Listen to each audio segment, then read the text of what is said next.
યાર એક તો માણસનું મને આ લોજિક ના સમજાય કે કાલે કંઈક ખોટું અથવા ખરાબ થઈ જશે એ વિચારીને આજ દુઃખી થાય, પણ કાલે કંઈક સારું થશે અથવા આજે જે સારું થઈ રહ્યું છે એ વિચારીને ક્યારેક ખુશ ના થાય.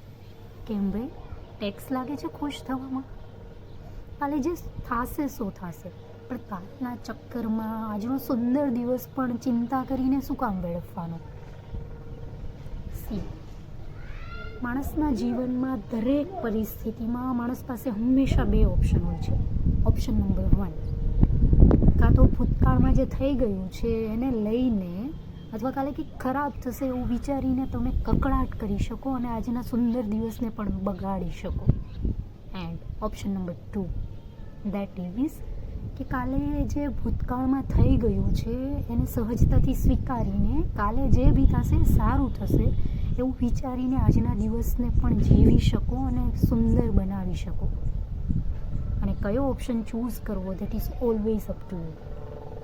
નાવ, એક કહેવત છે કે ચિંતા ચિત્તા સમાન છે, રાઈટ? તો ચિંતા કરવાથી કંઈ વળવાનું નથી, કાલે જે થશે એ થવાનું જ છે. સો વાય નોટ ઓપ્શન નંબર 2? क्योंकि ज़िंदगी